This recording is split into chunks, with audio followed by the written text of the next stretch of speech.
শেষ ৩ ম্যাচে ৩ জয় পেয়ে শিরোপার রেসে টিকে থাকা চেন্নাই সুপার কিংসের বিপক্ষে আজ মাঠে নামে টেবিলের তলানিতে থাকা লখনৌ সুপার জায়ান্ট। চেন্নাইয়ের জন্য বাঁচা মরার ম্যাচ হলেও ঋষভ পান্তের জন্য ছিল নিয়ম রক্ষার ম্যাচ। এমন দিনে দুই দলের মাঝে অবশ্য লড়াইটা হয় হাড্ডাহাড্ডি। রান বন্যার ম্যাচে ছিল টান টান উত্তেজনা। সেখান থেকে ম্যাচের ফলাফল নিয়ে বিস্তারিত জানবো রিপোর্ট।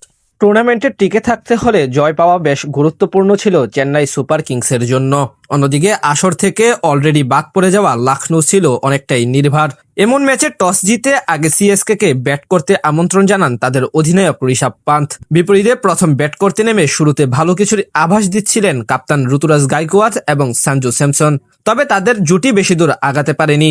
ইনিংসের চতুর্থ ওভারের শেষ বলে আকাশ সিং এর শিকার বনে বিদায় নেন ৯ বলে ১৩ রান করা গাইকোয়াদ। তার বিদায়ের পর বেশ দেখে শুনে ধীরগতিতে খেলতে থাকেন স্যামসন। তবে এতে খুব বেশি লাভবান হননি তিনি। ৩-৪-এর সাহায্যে ২০ বলে সমান ২০ রান করে আকাশের দ্বিতীয় শিকার বনে পেভিলিয়নে ফিরে যান এই ব্যাটার। পাওয়ার প্লেতে জোড়া উইকেট হারিয়ে কেবল ৩৭ রান তোলে চেন্নাই।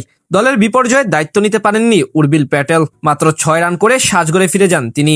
এরপর নতুন করে জুটি করেন কার্তিক শর্মা এবং ডেয়াল্ট ব্রেভিস। শুরুতে একটু স্লো হলেও ধীরে ধীরে হাত খুলে খেলতে থাকেন এই দুজন। বিশেষ করে কার্তিক একটু বেশি আগ্রাসী ছিলেন লখনৌর বোলারদের বিপক্ষে। ১৩তম ওভারে দলীয় ১৭ রানের গন্ডি পার করে চেন্নাই। এর মাঝে ৩৫ বলে ব্যক্তিগত অর্ধশতক পূরণ করেন কার্তিক শর্মা। ১৫তম ওভারে বল করতে এসে তাদের ঝুটি ভাঙেন পেসার মোহাম্মদ সামি। তার শর্ট লেন্থের ডেলিভারি ফাইন লেগ অঞ্চলে ক্যাচ দিয়ে বিদায় নেন ১৬ বলে ২৫ রান করা প্রোটিয়া ব্যাটার ব্রেভিস। খানিক পরে কার্তিক থামেন ৬টি ৪ ও ৫টি ছক্কার সাহায্যে ৪২ বলে ৭১ রান করে। শেষ দিকে ব্যাট হাতে ঝড় তোলেন শিবম দুবে। প্রশান্ত ভীরকে সাথে নিয়ে একের পর এক ছক্কা ও ৪ হাঁকাতে থাকেন তিনি। সেখান থেকে দুবের ২০০ স্ট্রাইক রেটে ৩২ রানের ইনিংসে ভর করে ১৮৭ রানের পুঁজি পায় চেন্নাই সুপার কিংস। জবাব দিতে নেমে শুরু থেকেই চালিয়ে খেলতে থাকেন লখনৌর দুই অজি ওপেনার মিচেল মার্শ এবং জশ ইংলিশ। প্রথম ওভারে জোড়া বাউন্ডারি হাঁকিয়ে রানের খাতা খোলেন মার্শ।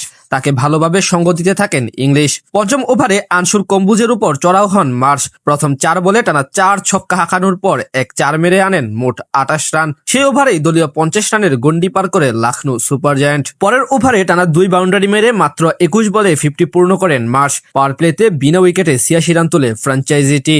সেখান থেকে মূলত ম্যাচ থেকে ছিটকে যায় চেন্নাই সুপার কিংস। মাঝে অষ্টম ওভারে আসে ১৪ রান।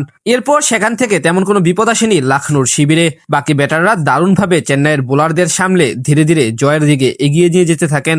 শেষ পর্যন্ত আর তেমন ভাবে প্রতিরোধ করতে পারেনি সিএসকে, অর্থাৎ সহজে লক্ষ্যে পৌঁছে যায় ঋষভ পান্তের দল।